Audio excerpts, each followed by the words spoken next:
Welcome to the Biscuits and Blurays podcast, where we watch Blu-rays and take the biscuit. I'm your host, James. I'm joined once again by Jade Eaton. You've been on a few times now. Say hello. Hello. Little Mermaid. Evil Dead Rise. Yeah. And this. So this is your final part of the trilogy. Oh my god. I'm so sorry. Why have you done this to me? Hey. I didn't do this to you. You did this to you. I had no input in this film or this because you said like, oh, you should do this on the podcast. We've watched this today. Oh my god. I can't believe you picked this over Asteroid City. We've seen Asteroid City. Yeah, but oh my god. Okay. Why would you do this to me? Welcome to the Indiana Jones and the Dial of Destiny episode. Jesus Christ. God. Okay. So, obviously, we've got to go over a few things before we talk about the film. Yeah. Because there's a lot to talk about, I'd say. Indiana Jones has had 4 films prior to this one. Mm-hmm. And 3 of them have been good. But all 4 of them were made by Spielberg. Yeah. Spielberg's involved. He's a very good director. It's kind of his James Bond sort of thing. Yeah, I'd say so. But he stepped aside for this one. He didn't want to do this one because he'd rather do Fabelmans or West Side Story. He'd rather do something good, is what he'd rather do. Do you think that's it? Do you think he read the script and went, I might do the Fabelmans? Because I was doing a bit of research before doing this podcast with you, and he was initially set to direct this, and he didn't. So that's quite interesting. Yeah, that's what I was getting at. Oh, shut up! I mean, like he jumped off the project. So But what for? Was it Fabelmans? I don't think it says it was for Fabelmans. It looks like it's literally been in like development hell for ages. But like it's been in development hell for ages. But who cares? Who's asking for it? No one asked for this, and for good reason. I mean, okay, that's besides the point. But there was a long gap between Last Crusade, which was the 3rd one, and Kingdom of the Crystal Skull. Yeah. And when Kingdom of the Crystal Skull came out, it was received. It was a mixed bag. It was, yeah. You've seen it, right? I have seen it. Yeah. Did you like it? I remember being really underwhelmed by it because at the time when it came out, I was really swept away by all the kind of pirates films that are out around that time. Yeah. And to me, it fell flat compared to them. Mm-hmm. But that was really lucky around that time. We got really good summers of blockbuster movies, so we had quite a lot to pick from. So by the time that came around, it was a bit. Well, it was when, didn't it? 2008, which is when Iron Man came out. So this. Oh, okay. Iron Man, Dark Knight as well. So in a year of those, you've got this. I mean, even trying to sell it on nostalgia. It still did quite well, money wise. It definitely made its budget back. Yeah. But it wasn't good. Not for me. No, it wasn't for me either. The general consensus is that there are only 3 Indiana Jones films. That's it. Yeah, and rather unfairly, everyone knows it as the 4th one being the Shia LaBeouf one. Even then, like the 4th one isn't without its good moments, right? Yeah. I struggle to find them right now. I'm struggling to remember much about the film. I think I've tried to block it out, if I'm being honest. There's a skull, there's aliens. It doesn't matter. We don't talk about that. It's set in the 50s, and Indiana Jones is old. He's old. He's old. In Crystal Skull, he's 60. He can't do this anymore. It's clearly a stuntman, but Harrison Ford was still up and raring to go. Yeah. He was up and at them. How long ago was 2008? 15 years ago. It was 15 years ago. 15 years ago. Wow, do I feel old. Jesus. Oh, no. So, 15 years later, after Crystal Skull, Harrison Ford decides, yeah, I'm going to do it again. And I'm not being funny, which basically means I'm about to be funny. He came across as being quite old and done with it. He's always been old and done with it, though. In that particular film, and it's like, why have you come back around and done it again? Okay. Why? I feel like he heard... This is the thing about Harrison Ford. Mm-hmm. Anything he's in, he's never really cared about. He hasn't. Star Wars, doesn't care. Mm-hmm. Anchorman 2 doesn't give a shit. Yeah. Do you remember when he was in Anchorman 2? That was weird, wasn't it? What was he doing? He was a werewolf in that, besides the point. But he's gone, okay, Indiana Jones, I'm gonna try again because I want to do him right. I'm gonna end this correctly now. He is 80 years old. Yeah. He's 80 years old. He's older than my father. And I would not want to see A, my father shirtless.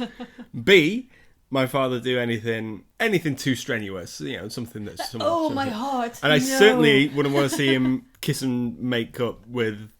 We'll get to it. It's kind of spoilers. Yeah. There are 3 things I don't want to see. So why Harrison Ford is carrying on, I don't know. Yeah. I can suspend disbelief only so much. Yeah. I can do Lost Arks of the Covenant. I can do Cults of the Temple of Doom. I can do the Holy Grail. You can buy into that level of fantasy. I think. I can slightly buy into Aliens. It doesn't belong in this franchise, but I can buy into it. Okay. Yeah. I can't buy into the fact that Harrison Ford is 80 years old and can still pack a punch. And he can still climb cliffs. He can do, honestly. And climb up on trains. That he can move at all. But when I'm going into this, the new director is James Mangold, who's a fucking good director, right? Like, he did Logan, so he knows how to end a hero's story, right? Yeah, he can finish that arc off quite well. Arc of the Covenant. That's on me for not getting Let me have it. But he did like Walk the Line. He's done Ford versus Ferrari, some bangers. Yeah. And then when he came on board for this, I was like, okay, if anyone but Spielberg isn't going to do it, I'm glad it's him. This is a good pick, yeah. Yeah, I've changed my mind quite drastically, but I don't think it's all his fault. Who else do you think has been responsible for what we've had? Let me name 4 people who I believe are to blame for this. One of them, I think, is Harrison Ford. Why do you think that? Because he's gone, I'm happy with the story now. I finally... When it came to Crystal Skull, on the press tour, he said, I didn't want to do it because we never quite got the story right. So he was happy with this script and happy to put it to film. It was like, but this script isn't very good, Harrison. Yeah. He's not a writer. No, he's not. He's Harrison Ford. You pay Harrison Ford to be in things. You don't get him to go... You don't pay him to be writing anything. Yeah. And literally, the other 4 people who wrote this script. Jez and John Butterworth. Jez Butterworth is a very famous, acclaimed screenwriter. Okay. He did the script for Edge of Tomorrow. Okay. Right? I really liked Edge of Tomorrow. Which is really good, right? Okay. But he's done a lot of plays on like the West End and stuff like that. Mm-hmm. I've seen one of them and it was fantastic. It's awesome. Right? But he's in charge as well. Okay. James Mangold as well, the director. And David Koepp. Okay, who was he? He is the screenwriter for things such as Jurassic Park, Which Spider-Man, Jurassic Park are we talking the about? first one, Spider-Man. He's done most of the Dan Brown fucking thingy. He did the script for War of the Worlds. He did the script for Panic Room. He did the script for other things as well. What happened? Okay. What happened on this? People don't know when to fucking stop. And I don't want to taint the rest of this review by going, this is all shit. I want to find nuggets of gold. Oh, you're going to be panning for that gold. It might take me a while to get there. Yeah, but I feel like... It's quite good, deservedly so as well, kind of. I was excited to see this. Yeah, you really were. Like, you were playing the music in the car, you were really pumped and excited. I was really excited to see this. Because the trailer wasn't great, but I was happy to see something I can relate to a little bit. From like it's like from your past when you're thinking like nostalgic childhood sort of thing. I don't think it's that because I was never into Indiana Jones. Okay. I liked them, but I was never into it. Okay. I think it's the fact that I'm familiar with these characters, and since we did space and stuff in the last one, it feels good to get back into the nitty gritty. It's archaeology. It's It's like, yeah, it's running away from... We're glow popping. And with Nazis again, it's always good to punch a Nazi, isn't it? Yeah, it's always good to see the Nazis get taken down. Right? Yeah. The Nazis are back, by the way. Not in real life, but like they're the main antagonists. To be fair, they're pretty good. They're pretty solid. For what? I mean, in some that context? You know what I mean? As being the baddies, it's something that people can kind of recognise straight away. Because everyone hates Nazis. Yeah, everyone hates them. And again, going for again, I don't want to spoil it too much because I'm not got there yet, into why they're after the Dial of Destiny, it all makes a lot of sense. So to be that all followed, you knew why, like, the motivations were where they were. Mm-hmm. It's the whole crap to do with Helena that I could have done without. We'll get there. We're going to get there. We'll get there. So I want to start this by saying there are going to be spoilers in this because I feel like we can't talk about it properly without us going, what? I'm fair in that, right? Definitely. So if you don't want any spoilers, or if you don't care, fine, listen on. Hey, stick around. Yeah, stick around. But if you don't want spoilers and you want to watch it, go and watch Dial of Destiny and come back, and you'll hopefully see what we mean. Okay, so the film starts. We've got Harrison Ford, but we're sort of bridging a little bit of a gap here because we're still in the 40s. Yeah, it's World War Two's. It's World War Two. He's on the clothes, isn't it? Yeah, on the clothes. Well, they say that Hitler's still alive at that point. It was wrapping up though, wasn't it? Yeah. So he got in to hide him. Yeah, these Nazis, man, they are doing the best they can. It's a sinking ship. It is. But Indy's on an adventure. Is it an adventure, or did he get drafted for this? I don't know. So he just appeared there for it just felt like no real reason. So it is after Last Crusade, this first 20 minutes. Yeah. And honestly, it's the best bit of the film. I would agree. Until the ending, which for love or ill, it's bonkers. Okay. Yeah. But this is the highlight. And even then, it's not without faults. No. What did you think to the CGI in this particular bit? I thought it was okay. We've had de-aging's okay when it's done well and when it's done briefly. So, for instance, like things like Tron Legacy. You haven't seen Tron Legacy, but they de-age Jeff Bridges, and because it's for a long period of time, you can point at the cracks. You can be like, that doesn't look good. It doesn't look good in this frame. Where it's like Rogue One, where it's de-aged Peter Cushing. Mm-hmm. You know what I mean? Yeah. It's digital and stuff. We made firewood ready. Gold. When he's literally just in to say a sentence, fine. It looks okay. Carrie Fisher's a bit iffy, but, you know. Yeah. This is 20 minutes, so it has to be good for 20 minutes. And I'd say for about 15, it is. I bought it. I could let go, sort of. How did you feel? I'm not going to lie, I didn't think it was overly bad. Especially when we think about the CGI we have had in the most recent years. I'm always going to think back to CGI. I'm always going to think of Henry Cavill's. I wouldn't even go recent years. I would go like last month. We had The Flash. Oh my god. I'm also trying to forget about The Flash. Again, we don't want to spoil it for people, but the opening sequence of that with the skyscraper and the babies, that's probably one of the worst sequences I've seen ever. Yeah. So when you compare it to that and think how they have de-aged him, they have done a really good job. They've done a really great job. And obviously there's money poured into this. It's Disney. Disney own it now. But there are some angles that don't quite work for young Harrison Ford. No. Where he turns his head left or right, I was like, that's not Harrison Ford. I like that. When he turns his head, I can tell it's not him. Basically, the way they've done it, Lucasfilm and Disney, they've got so much shit on Harrison Ford. They've got his face in every angle. Known to man. Every single angle. There are so many frames, even that. There's me just moving my head from left to right. Yeah. Slightly. That must be 1,000 different angles, right? Because I'm looking there. Yeah. Do you see what I mean? Yeah, I see what you mean. And they've got it in the database because of Star Wars and because of all this other shit. All the stuff they've got for everything. So they've managed to get from the archives. Mm-hmm. Oh, this is what it looks like at this angle. We'll just put it in, and that's where it benefits. But it's not always good, and I don't feel like they can do mouths either.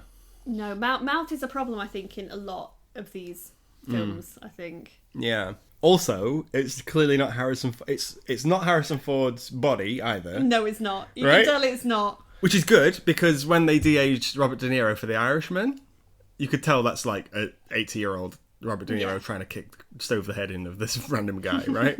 Because he's kicking like an old man. I think we've still got some ways to go. We're getting there. Yeah. We're not there yet. Not even close. But it was very distracting that it had old man Indiana Jones's voice. Yeah. Because, like...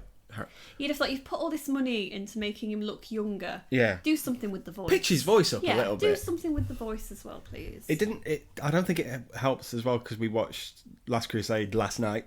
No. So... But the thing is I'm then on that hype train. Because, again, that's also... You've got the Nazis, you've got the burning castles and all that sort of stuff. Yeah.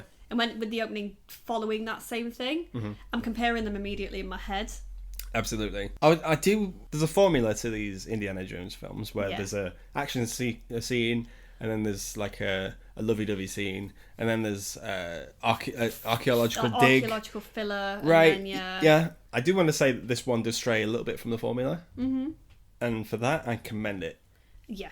Because I thought it was going to be, okay, we're just going to go beat to beat to beat to beat. And it doesn't. Mm-hmm. But the action scenes it goes to aren't very good. And they're not exciting. No, I found myself really bored. First of all, two things. Harrison Ford, Indiana Jones, in this, he gets captured by the Nazis and he gets a bag over his head. Young Harrison Ford, sorry. Mm-hmm. And he gets a bag over his head and he's swinging. And there's a bomb drops through the building. And it sinks into the floor and it bounces off. And it explodes. All these Nazis, gone, right? Mm-hmm. But Harrison Ford is fine. So at this point, Indiana Jones is... bomb-proof. Didn't he drink from the Fountain of Youth though? Yeah, but they passed the crest once the Grail. Yeah, but it doesn't mean he's invincible. Oh, but I thought I don't know how this works. It's a fancy film. When they drank from the cup of Jesus or whatever it's called. I was going to say cup of the dead, but I was going back to the Evil Dead. They passed the crest and therefore it wipes out any powers. Oh, okay. So everyone's screwed. So Indiana Jones can die. And honestly, should die. He should have died, yeah. He belongs in the museum. With all of the shit he's had to uncover. Absolutely. All this year, yeah. He is a fossil. He needs to be put away. Put him in a home. Absolutely. So and then we get introduced to the villain who's Mads Mikkelsen, sorry. Is it Jürgen? I honestly couldn't tell you. I think that's his name. Any of the new characters, their names, don't know. I know two of them. I know Helena and Teddy, just because they annoyed the living shit out of me. Who's Teddy? The kid. Oh, the Teddy. Oh, not the Teddy. The Teddy. Yeah. Oh God, yeah, I forgot about him. Well, I knew he was there, and I just didn't know his name. Yeah, that was his name. So no one's name in that's the the only two people I know. Okay. Just because they screamed it at each other all the time. Yeah, Mads Mikkelsen. By the way, on top of this, we get a train sequence because of course we do. It's genuinely quite exciting. Takes a fucking sign to the face. Right? He takes Looney Tunes to the face, yeah. Do you know what I mean? When someone leans out a train and then there's stuff hanging off the railroad. Literally like Wile E. Coyote. Yeah. And he hits him in the face. This train's going like 100 miles an hour. He'd be dead. He should be dead. Yeah. He is the main villain. Fine. This is the flashback as well, by the way. And he seems to have not a mark on him either. I thought he was going to be like really disfigured or something. Yeah, that was going to be back a bit of a James Bond villain sort of thing where they were a bit two-faced, but no. But he's already had his Bond villain. Yeah, he's already done his. We can't keep doing that. Cut 2.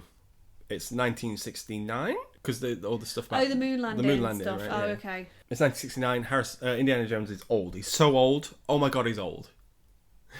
We get a really nice opening sequence of him in his wearing his pants. Just wearing his pants. And he's just... It's like, no. It's like seeing your granddad at the beach. You don't want to. I appreciate that Harrison Ford probably looks better than any other 80-year-old on the planet. Mm-hmm. But I don't want to see him with his shirt off. I just don't. In detail on the big screen. Did he even have his shirt off in the last one, in Crystal Skull? I don't remember him having his shirt off. I don't either. But I've not seen that film for a while. Maybe he's like, you know what, I'm getting older, I'm going to get it all out. Look at me, kids. I can still do this. You can't. You can barely walk, mate. He looked like he was very stiff. Yeah. But he's depressed. Indiana Jones has gone through some hard times. He has had some hard times, and it would make you that way. We'll get to what those hard times are pretty soon. Anyway, he's still teaching. That's always good. Well, he's retiring, isn't he? But he should have retired already. Yeah, he should have gone ages ago. And again, like, no one cares about his lessons, because why would they? No. Also, quick one. Now, obviously, Harrison Ford is 80. How old is Indiana Jones supposed to be in this? I don't know. I've lost track. Because if he's retiring at 80, that's a hard life. That's in 1969 as well. Yeah. Yeah. He's a teacher, though, isn't he? Teachers don't make much. I wouldn't know, but I actually thought, oh dear, time is not doing good things for you. No. Into the fray comes Phoebe Waller-Bridge. She's a pointy woman, isn't she? Pointy woman. She's very pointy. All them angles she's got. She's a lot of, like, boop, boop. You know what I mean? Yeah. I quite liked her in this. Oh. I'm not a big fan of her in general. I think she's always the same. And I know that she's not supposed to be likeable, not really. And you certainly didn't. Again, I've got nothing against her as an actress, not at all. I just thought she was a really badly written character. I thought she was so annoying and obnoxious. Mm-hmm. I've never wanted to just reach over and bitch slap a character so much. But then Teddy then appears later on and he takes it from her. Here's the thing, though. It kind of felt like whenever Phoebe Waller-Bridge was on camera, that she was going to just look at the camera and then start talking to us. Yeah, I was expecting that to really Fleabag us. It felt like she was still in Fleabag mode. Yeah. But just like high speed. Yeah, no. That's or like on a plane. Yeah. She is a con artist? Or she's a thief? She's a thief, isn't she, I think? She works for some sort of criminal gang. She sells antiquities. Right? Yeah. And to be completely honest, I feel like we wouldn't have needed any of that whatsoever. Yeah. Even where the story goes with it a little bit later on. Could have cut that all out because we've already got that connection of how we know her. She is his goddaughter. Yeah. Because Toby Jones, who was in the flashback, is best friends with Indiana Jones. Mm-hmm. Even though we haven't seen or heard of him from any of the other films, he's Indiana Jones' best friend. Yeah. All right, fair enough. Fine. We'll buy it. We'll buy into the story. Toby Jones is really good in this. Oh, he's... I like Toby Jones. Little Toby Jones. Mr. Jones. Jones. Yeah. Calling Dr. Jones. There's big parades happening because of the moon landing, whatever. But there's an artifact that Toby Jones gave to Indy, or something. To be destroyed. And it's the dial... It's not called the Dial of Destiny. Called the something that begins with an A. Okay, it's Archimedes' dial, right? We're good. I think for the good of the video, we'll call it... It's the Dial of Destiny. It's the Dial of Destiny. Okay, cool. So, Indiana Jones is in possession of it. Well, part of it. It's all broken up. It's in two, right? I don't know, because there's another bit of it as well, Jesus wasn't there? Christ. At one point in the film, and I was like, how much of this dial? I think there's a fourth bit. Yeah. I don't know. Okay, but Harrison Ford's got... Indiana Jones has got... I keep saying Harrison Ford. Indiana Jones has got half of it, let's say half. A big chunk of it. A big old bit. Yeah. Right? And Phoebe Waller-Bridge wants it, so she steals it. But also the CIA... Apparently. After it as well. But there are some double agents in the CIA. Because they are working with Mads Mikkelsen. Who's just been instrumental, apparently, in the moon landing. Yeah. Turns out Nazis can get work.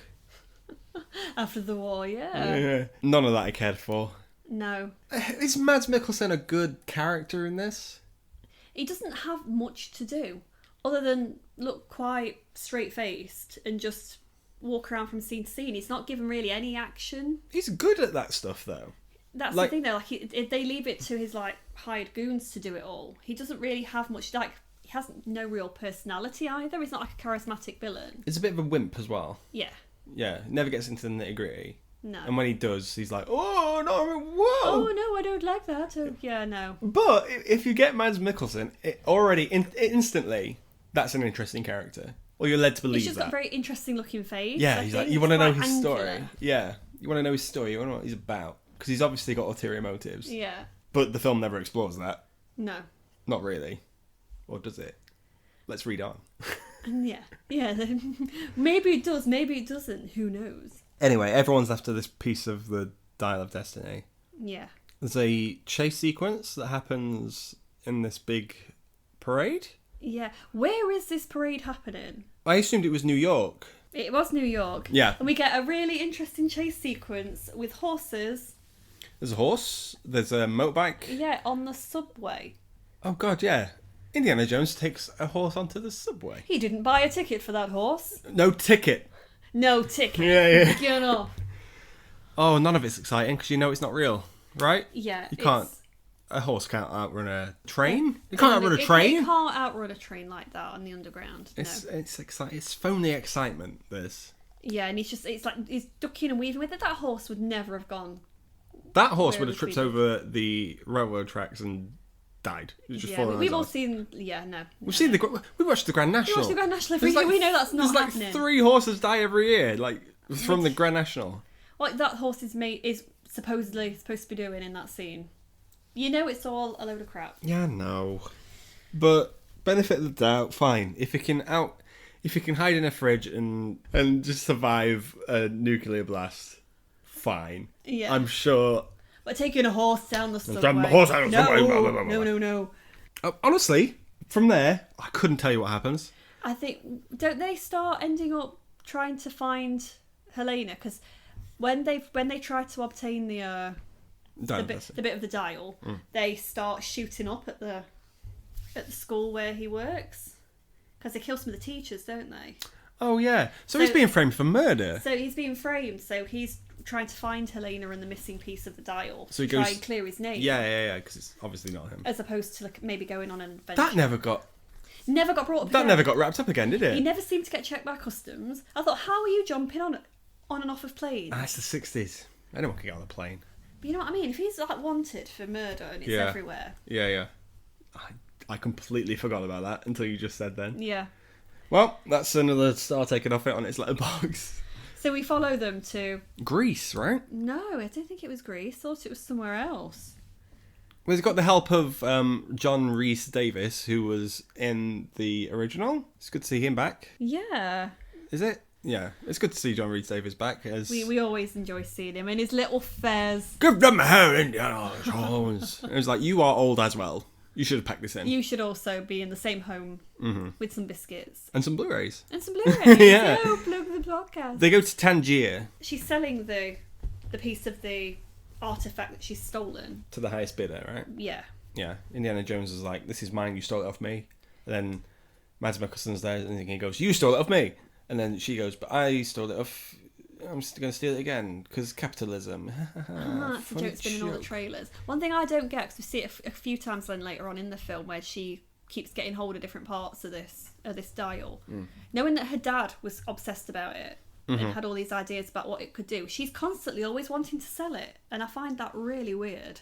Let's go into what the dial can do. Yeah. Because obviously we know that the Crystal Skull has some sort of powers or something. They're after the Holy Grail, which everyone knows is a big the deal. story about the Holy They're after the Grail, Ark of the Covenant and then the cult stuff. Yada yada. Okay. In this, you have no idea what is at stake until much later on. Yeah, because I thought this could have gone somewhere really interesting. So at the beginning, when they're on the train and they're doing all that sequence, they're after the Spear of Destiny, aren't they? The spear that killed Yeah. Jesus. Yeah, and I thought that was a much more interesting artifact. And they're like, oh no, it's a fake, and then they go after the dial separately. Yeah. I know nothing about the Dial of Destiny. Apparently, it can meddle with fissures in time. Fissures in time. Okay. I know that from BioShock. I think I don't know I don't know that from You this. don't know it from the film. I could be wrong, but fissures sounds like something I've heard from one of these multiverse movies from the last 2 weeks. Of which there is so many. Right, I'm sick of them. Sick of the multiverse. Stop meddling with time, also, because I watched Back to the Future recently. You can't top it. Stay away from time. It's only a matter of time. Only a matter of time. So you get a clue at where it's going, but you think this film can't possibly go there, can it? It can't do. No, but it does. It really does. Well, again, we'll get to it because I need to talk about the ending. Yeah, but basically he's trying. The reason that Mr. Nazi's trying to find her. That's fine. That could be his name. He's trying to find the dial is because it apparently can let you go back in time, make changes, etc. And he wants the Nazis to win. Mm-hmm. Yeah, that motivation. So we kind of get that straight away. You want to go back. He wants to go back and win the war. Yeah, Something along those lines. something along those lines. Yeah. Whereas Harrison Ford's going after it. I'm going between the actor and the Yeah. He's going after it just to obviously clear his name. Right. And Helena's going after it because she wants to sell it. So you've got all these people after this one dial. Yeah. For all very different reasons. Okay. And that's what I mean. It's just such a head fuck. It's not even a head fuck. It's just boring. It is. Because nothing's truly at stake. Really? No, because this dial's split up all over the place. And one thing as well, I thought kind of thinking back of the film in my head. Again, I still don't know his name. Nazi man. Yeah, sure. He has no idea where these other parts seem to be. So he needs... So Indiana Jones just keeps leading him to what he needs. He should have just gone, you know what, no. Yeah. Bye. Yeah. Let him have his hunk of the dial. There's an action scene in Tangier with some fucking... What are the things called? The bikes. The bikes that you can sit on. Yeah, tuk-tuk. Yeah. And we get introduced to... Teddy. Right, okay, cool. Who is... It's just like... Short Round 2.0. Yeah. But nowhere near as good as Short Round. No, he's absolutely not. Fucking hell. The acting... Again, I don't like to go in at child actors or anything like that. Yeah. Child actors, it's very difficult to do because obviously there's a lot at stake. He's not a child. He's like 12, 13. But it can go wrong because like Jake Lloyd with Phantom Menace, I want to be nice, I want to be respectful because he's got a long way... You know, this might be the start of something good for him. Yeah. On the other hand, dreadful. Yeah, and I also think, again, his character was written to be so whiny and annoying. He fucking was. That it just added to it. Hated him. But the thing is, as well, with Spielberg movies, if Spielberg was in charge, Spielberg knows how to cast child actors. Yeah. Empire of the Sun, Christian Bale. E.T., Henry Thomas and Drew Barrymore. Oh, yeah. Short Round, Ke Huy Quan. You know? Yeah. Those actors are good in those films and have since done good stuff. Yeah. There's none of that here. He's annoying. That's it. He's not memorable for doing anything good or even adding to it. I mean, we're not even given a real story. I mean, they kind of say how he wants to... his character and like Helena's met because they were both trying to steal something off each other, but you never get that sense where they've got like a real friendship or... No one's got any chemistry in this. It's really weird. I kept thinking, why is he hanging around with her? Yeah. He wants to fly a plane, you know that much. He's doing little flight lessons on his like plates and stuff, and that gets paid off later. Yeah. God, this film's terrible. Okay, God, it just goes on, doesn't it? Then we have to go to Spain because we need something from this boat. Yeah, we find out that another piece of the dial ended up or clues or something. No, I think a part of it ended up on like a ship. On a ship that sank, so they have to go to Spain and get under. They have to hire a boat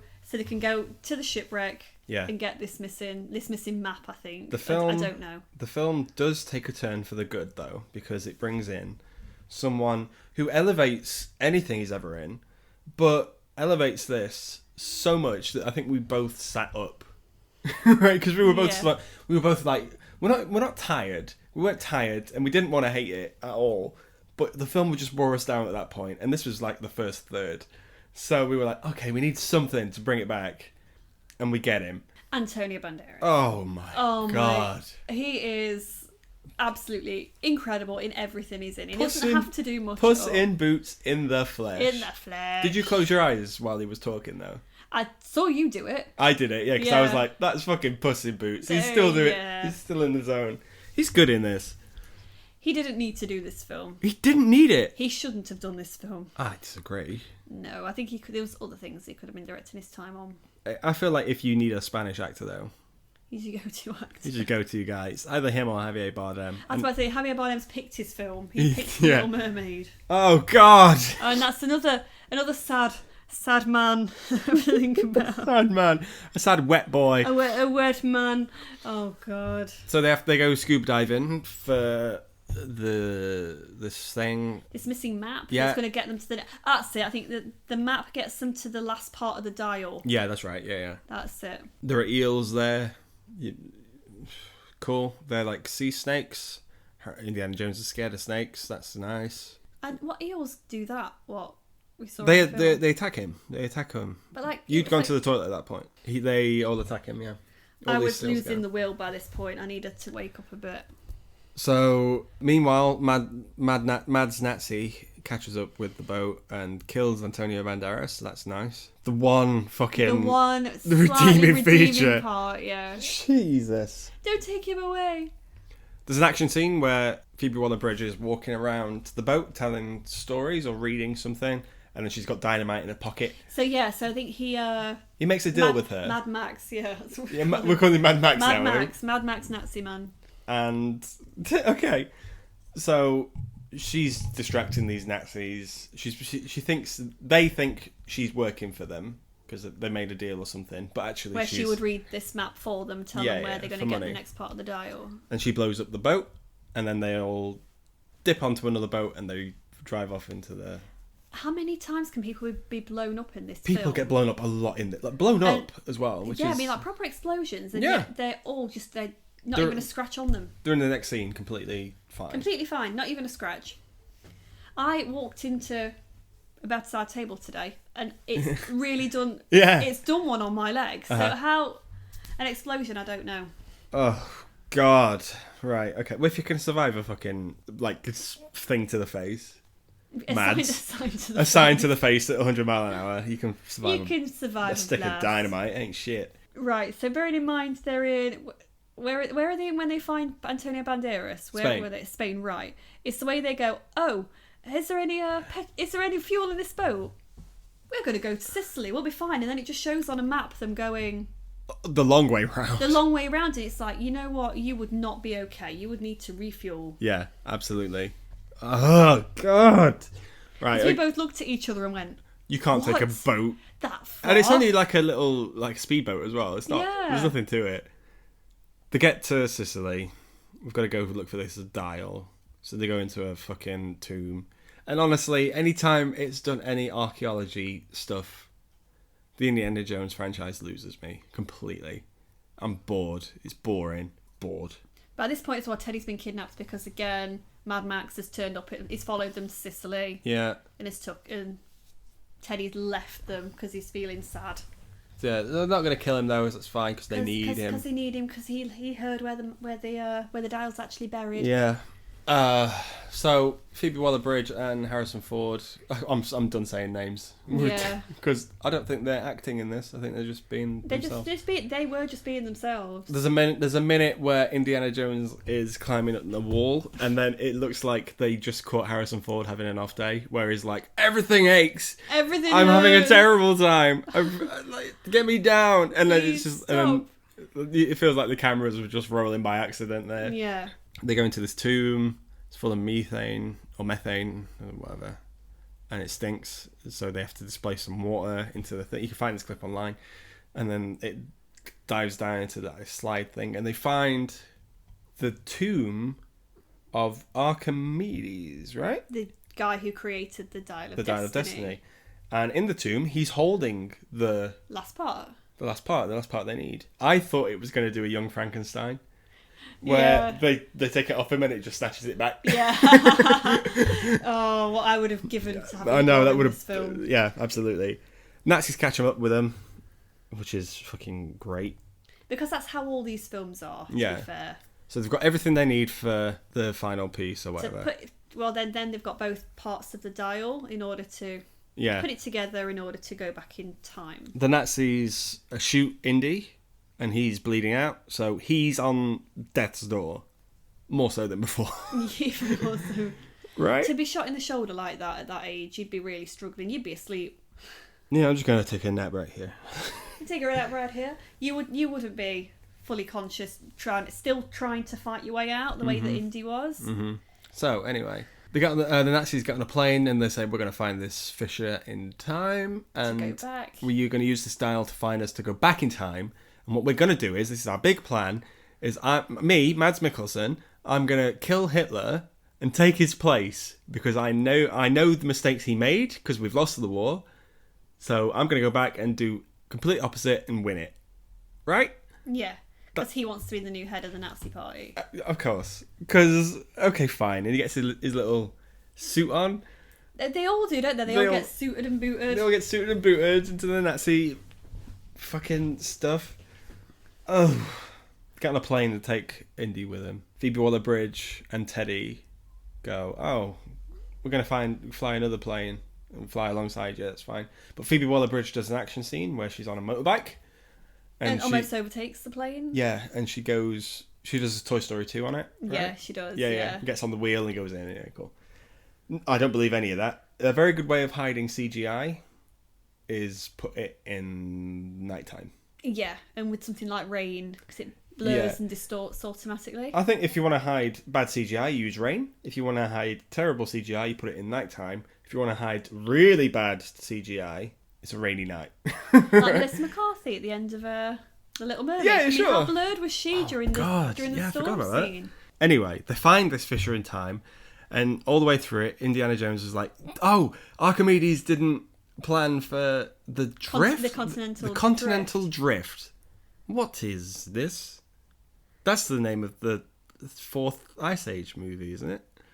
It is, actually. Right? I'd have been like, what did Sid think? He didn't plan for the continental drift. He didn't plan for this. Do you know what? I couldn't tell you. Nor does it matter, actually. So basically, where he thinks he's going, it won't happen that way. Yeah. He thinks he's going back to 1939. He's not going to be going that. Indiana Jones is like, you didn't calculate.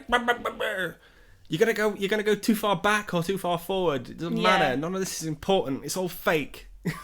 Yeah, basically, you need to stop this now. Anyway, they go through this fucking fissure in time. Now, I've said spoilers before. I want to say it again here, because this is where the film really... It just goes... It goes off, right? Yeah, balls to the wall.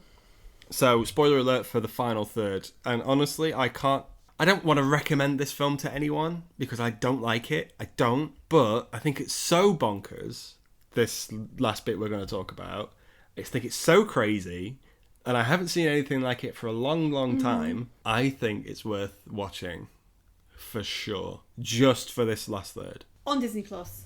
Of course. Don't waste your time. Don't waste your time going to see it at the cinema. Skip to it, yeah. But I've not seen anything. Like I love the fact that it went where it goes. Okay.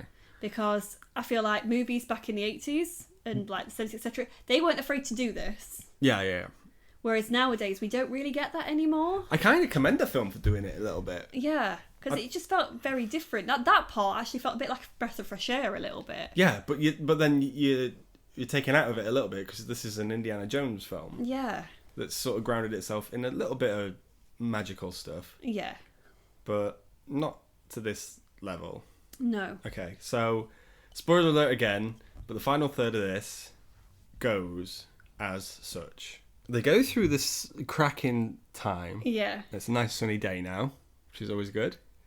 It's not the kind of like peak World War II or whatever. No, but there is a battle going on. There is. Turns out it is a battle from the past. Yeah. Quite a long... It's the Romans. It's the fucking... They arrive in Roman times. With all these like massive boats. The big rowboats and stuff and catapults and things like that. Spears and stuff like that. And honestly, it took me a while for me to wake up and go, is this really happening? Right? Yeah. I don't know how you felt. It felt really jarring because you've got this German warplane with all these suited and booted Nazis inside, and all these like this Roman legion on this beach, and they're all fighting, and it felt like I was watching It's like a horrible histories episode. Yeah, it was so weird. But okay, so you're like okay, and Indiana Jones was like, "You've gone too far back. I told you this would happen." The plane gets attacked somehow because everyone thinks it's a dragon. Yeah, which you can kind of see why it's spitting fire. Yeah, sure. No, it's not a Spitfire. That's very good. Very good. That's a type of plane. It is a type of plane, but it wouldn't be one that the Nazis were using. It was one of ours. Yeah, absolutely. These catapults take this plane down. Teddy is flying a plane as well now. Yeah, because he's chased them on the plane through the rip in time. Because it was foreshadowed earlier. Of course, and he just seemed to magically work this plane, so he's never flown a plane before. There's a guy in the back though who didn't wake up halfway through this. Yeah. Okay. Whatever. Fucking who cares? By this point, Harrison Ford realizes Phoebe Waller-Bridge is on the plane. They jump off the plane with the parachute, and they're fine. They've got the parachute. They're sailing down. The plane crashes, and Mads and all the Nazi people have died back in 214 BC. I don't know. It's one of them. Okay. The thing about Indiana Jones is, as a franchise, the villains are so caricature and stuff, and so cartoon and like panto villains. Yeah. That when they get their comeuppance, you sort of go like, yeah, it's supposed to give you a good feeling when the bad guys get got. I didn't feel anything here. No, it was really underwhelming. He just looked a little bit sad because he realised the plane was going to crash and there was nowhere for him to go, and he was like, oh, and that was it. Yeah, and then the plane crashes, and it's just a plane crash. There's no face melting. There's no head exploding. There's no aging rapidly through time. There's no aliens giving you so much knowledge that you can't handle it. Yeah. That you fucking burst, right? It's just a plane crash. That's it. Boring. And he's just holding the dial. And then Archimedes, because that's the time we've gone back to, Archimedes is actually building... He's building it. He's building the dial from scratch himself. It kind of feels like a Snickers advert. And he comes over and he steals the Nazis' watch which was the final piece of the puzzle. And it's like, oh, fucking me. Okay, so he's looting. Yeah, they all land on the ground from this parachute, whatever, and Archimedes like runs up to him and he's like, "Oh my god!" And they talk about Archimedes and stuff. And Indiana Jones is like, "Okay, we have to get back to our normal time because somehow they can." Is it me, or was I getting the idea that the Dial of Destiny will only ever bring them back to that time? If they used Archimedes' dial, yeah, but they have theirs.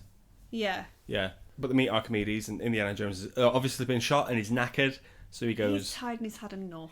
And you know, by this point we've had enough. I was completely done way before this. Yeah. Indiana Jones goes, "Just keep me here. I'm happy here. This is history, and I want to be like around it."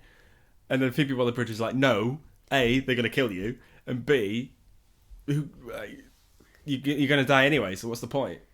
So she slaps him. Well, she punches him. She punches him to the jaw, and it knocks him unconscious. And knocks him out, right? And then it cuts to black because we've been punched in the mouth physically and emotionally. Yeah. And we're just back. We're just back in 1969. We're just back. We're just back. Indy's in bed, in his pajamas. Yeah. This time, thankfully.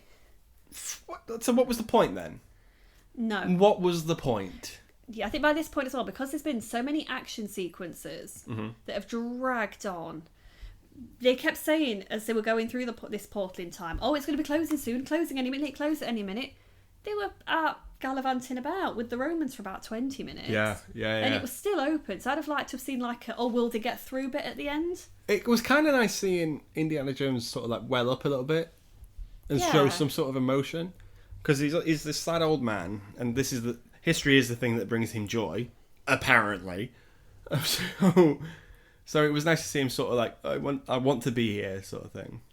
Yeah. I think that was genuinely quite good acting. Because he was like, I've got nothing to live for. It was kind of like, that's really sad. Because at this point, we skipped over this, but Marion has divorced him from the last film because their relationship fell apart when Shia LaBeouf got sent to war. And died. Which is very fucking funny. And it's glossed over. It's mentioned a little bit. It's into that throughout, but then there's a monologue on a boat. But it's not like a really deep one. It's kind of, because you went, hold on, have they killed him? They've killed Mutt. Like, I can't believe it. Him? Yeah. Not Mutt Williams.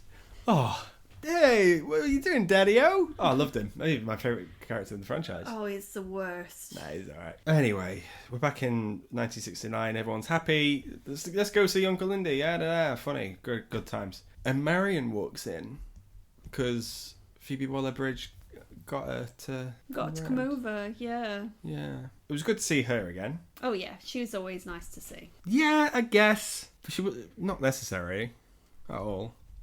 No, she didn't need to be there in order for it to have been still a nice ending. Yeah. Because it's like made obviously the fact now that Phoebe's become kind of into his life a bit as like a surrogate daughter. Daughter, and then he's met Archimedes. Like who else has met Archimedes? Like, come on. No, so he's got that. He's got his own little family that he's got now. Yeah. With all these different people, she didn't need to be back. She walks. I was nice to see her though. It was great to see her, and she walks in, She looks good, by the way. She does. He goes, "Oh, I ache everywhere. I'm so done. I'm tired. I ache. I'm in pain." And she goes, like, "Oh, me too." And then he goes, "Oh, where does it hurt?" And she says, "Here." And she points at her elbow. Mm-hmm. And then it's the thing from Raiders. Yeah. Because he's like, "Here, it hurts here," and then she kisses it. That was so sweet. It was really cute. I almost let this film off. Almost. Right? Okay. It was nice seeing those two together. together. But then I didn't need to see them... Okay, yeah. So they make out. I didn't need to see them making out. And then it cuts to outside and you see Indy's hat on the washing line. And I thought, oh, he's hung up his hat. He's hung up his washing line. And then he reaches in and grabs it. He snatches it out almost as if, the previous scene we've just seen them passionately kissing. And now he's grabbing his hat. I don't want to know. Hat! Is he, whatever they're up to now, he's wearing his hat. So, we've got a different ending for this. Where, because it does the whole, where it sort of goes to a circle and it focuses on the hat. Yeah. There's a fade out. So after the film, because they're both so fucking old that they have sex and bump uglies, and they both die of a heart attack shortly after. Right? So, oh no, my heart. I can't take it. I can't take it anymore. They do a proper Gerald's game. I imagine he dies on top of her, and then she's there, like, I'm also dying. One last crusade. And then he dies. Yeah. That's not how this film should have ended. I don't need to see Harrison Ford bump uglies. No, or even suggest Or suggest it. Not that I've got anything averse to of the course. older generation Old enjoying people, themselves, but I'm alright. Yeah, thanks. it's fine, yeah. So that's how the film ends. That's how the franchise ends. With him snatching his hat off a... Snatching a hat off a washing line. Off a washing line. After meeting Archimedes and getting... meeting Archimedes and making out with Marion. That day, this all happens in the space of a day, right? Yeah. I think. Fuck me, this film was bad. It just meanders all over the place. The characters are not memorable in a good way. In a good way, of course. Antonio Banderas will live on, though. But I'd already forgotten about him. Yeah, me too. I didn't enough. catch his name. Didn't catch his name, honestly. He doesn't even have a name on IMDb. It's just as Antonio Banderas is Antonio in it. Banderas, yeah. What?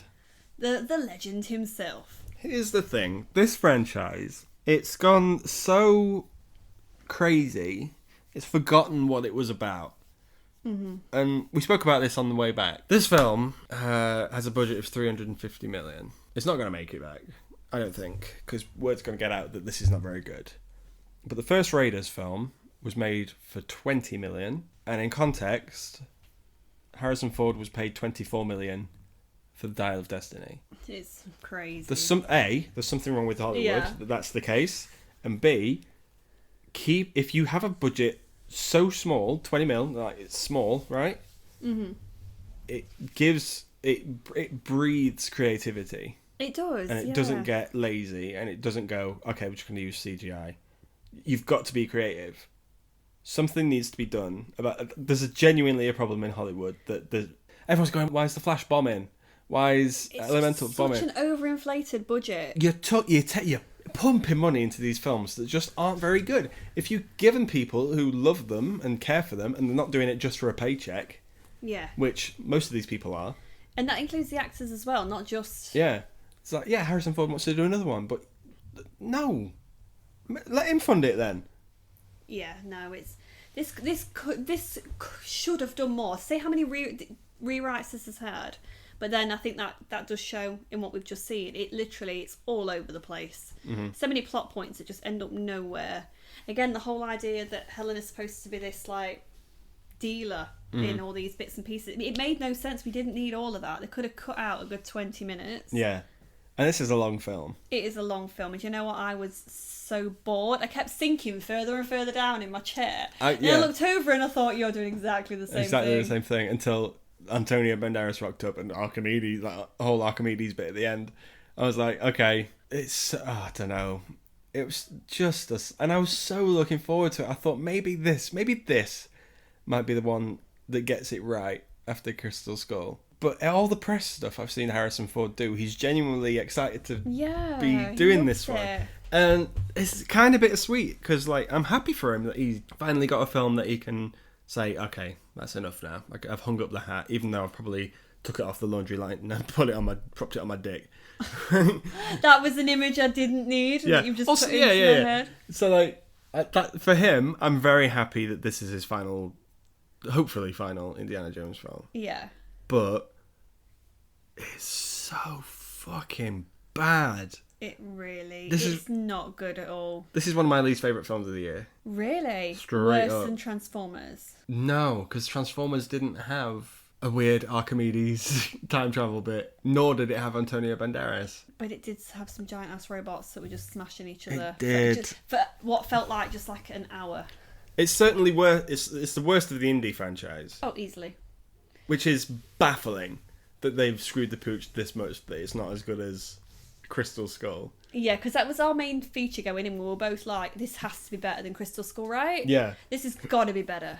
I've seen very mixed reviews as well from friends of mine who have gone, yeah, I really enjoyed it. It's a good popcorn and action flick. But I can't see what they're talking about. As much as I love and respect them, I don't get it. This isn't a good film. No, I think when I think of like a good kind of popcorn action flick, for me, it's something that you can put on a Saturday night. Mm-hmm. A bit mindless. You just want to zone out for a little bit.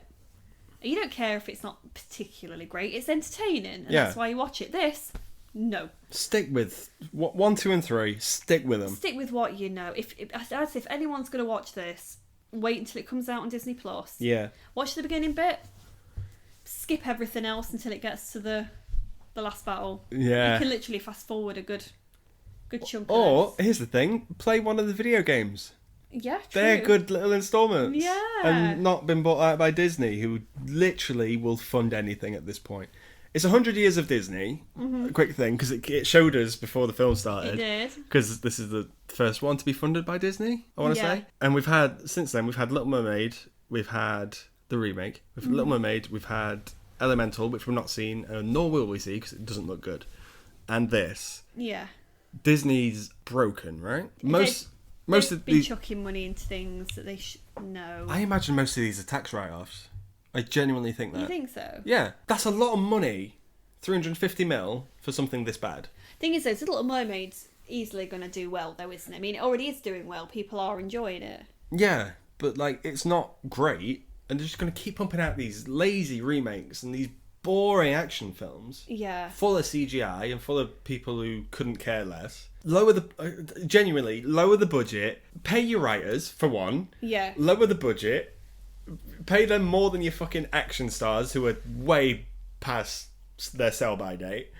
Make a good, fun, interesting story. It could be small. It could be like grand of scale, but keep it small. Keep it practical. Evil Dead showed us this. Yeah. Evil Dead had a budget of fuck all compared to this. Yeah. And Evil Dead Rise is genuinely one of the best films I've seen for like the last 2 years. We enjoyed that so much. Exactly. Keep it small. Keep it, and it's making money, and it's making bank because the profit margins, because people are going to pay to see it because it's good. It really riles me up. Yeah, I think as well because Little Mermaid's just done well. Is doing well. Uh-huh. And they can sell all the merchandise and stuff on the back of that. They are just going to keep pumping out these same lazy things that live actions. And the thing is as we're currently seeing with Marvel, where people are getting kind of the superhero fatigue, and we're going to start seeing that with remakes. Yeah. I think we've already seen it with the remakes. Because Lion King wasn't very good. No one's talking about the Lion King anymore. They're not, but like monetary wise, I think that's all is it all they really care about? That's all they care about. As long as it makes money for them. Yeah, but they're preying too much on nostalgia. Remember the Lion King? Here's another one. Remember Indiana Jones? Here's another one. We're onto them. Yeah. Well, whenever they've got all these different properties, they're just going to keep pumping out more and more. I mean, we're seeing it again with things like Star Wars. Anything they can give the Star Wars brand, they're doing. Yeah. Give this minor character his own fucking show. I don't care. Boba Fett, the least competent bounty hunter in the galaxy. Let's give him his own fucking show because of 5 minutes that he rocks up in the original. Everyone thinks he's great. Yeah. Disney's broke, and I'm bored of them. Yeah, it's getting to the point now, I think, where people are thinking enough's enough. But to say that, we still had a screening where it was quite full. At the moment, I think the fullest screens we've been to have been the Disney films. Yeah. Well, that's riled me up somewhat fierce. Oh, don't be angry. Oh, this isn't as good as Space Jam. Not even close. It's not even as good as Crystal Skull, and that's saying something. It is, yeah. I was so hoping for an alien to turn up and just blast them all. Yeah, here's so much knowledge on how to make a good fucking Couldn't film. have just merged this with War of the Worlds and just gone tripod, boom. I'd watch that. Indiana Jones fighting tripods from Oh, Mars. yeah, please. Yeah. Someone, Disney, please, if you're going to do another film, fund that one. What do you think's going to happen to Indiana Jones now? Because obviously, the franchise cannot go on without Harrison Ford until he dies, and then they'll probably pick it up. Do you think we could see them picking it up as like a, what's the word, like a TV show maybe? Like a young Indiana Jones Young that we had in Indiana the past. Jones, yeah. There is a video game coming out at some point where I don't know if that's going to be look like Harrison Ford and have anything to do with Harrison Ford, but that's happening. I think they're going to keep him there because they can't afford not to at this point. Yeah, I think so too. I mean, anything that is making money, they're just going to keep pumping stuff out as if there's an audience want for it as well. Honestly, I don't think this is going to make money. I think it's going to do about the same as The Flash, because in terms of quality, it's about the same. Oh yeah, I actually think The Flash was worse, if I'm being honest. No, come on, this was worse. I thought The Flash was terrible. The Flash has been one of the worst I've seen this year. This isn't far behind it for me. Okay, good. Okay, I'm glad you've got like a caveat to that thing. Yeah, I mean, to be fair, because we were talking about this earlier about the big summer blockbusters. Yeah. There's been some real failures, hasn't there, really, so far? I mean, there's been some really good ones. I mean, as we've seen with like Spider-Verse and stuff like that. Spider-Verse and Guardians, yeah. That's the only two we've really... Because they were good. Because we really, really enjoyed. Everything else has been a bit, Transformers. A lot of stuff's sort of... Guardians has a style to it that is very James Gunn. It's very personal. Yeah. These other ones, I couldn't tell you who directed them, apart from like James Mangold or whatever. Yeah. But even then, it's a paycheck. So if you give the directors and the writers the freedom to go, make whatever you want, we're going to get more Guardians and stuff. We're going to get new characters that we can hopefully invest time in and go, oh, this is an Indiana Jones for a new generation. Yeah. Instead of carrying it on. Don't just keep making old let Harrison Ford die. Just let Indy rest now. He deserves a rest. I thought they were going to kill him. I didn't think they were going to kill him. I did. I really did. No. Or have him... They were either going to kill him or give him a happy ending. And, well, he probably did get a happy ending, if you know what I mean. he got a lot of happy endings that particular afternoon. Well, probably just the one and a heart attack and died. And then a heart attack and died. Yeah, that's what we're not seeing. That's why we're not getting... Hopefully we're not getting another one. Jade, thank you very much for coming on to talk about this very impromptu Dial of Destiny podcast. Yes. I'm so sorry it made me really angry. It did me. To be honest, usually, you know me, I've got a lot to talk about always. I'm someone, I just love to talk. I'm genuinely stumped with what to talk about. I couldn't tell you much what it were about. Half of it I only remember because you brought it up. And I'm having to really scour my head to remember bits and pieces of it. Maybe that's it. Maybe it's not memorable. It isn't memorable, and I'm going to forget most of this. Yeah. But hopefully... But what I won't forget is Harrison Ford probably having sex at the end of the film. That will stick with me. Because it's scarred me. Oh, okay. I'm so sorry that happened to you. I'm so sorry. Folks, thank you very much. God, this film's bad. It is. If you've seen it, and you like it, fine. But please, just let me live your life for a day to understand why you like this film. Because I don't get it. It's not better than Space Jam. It's not better than Space Jam, guys. And on that, good night. Jesus. Bye.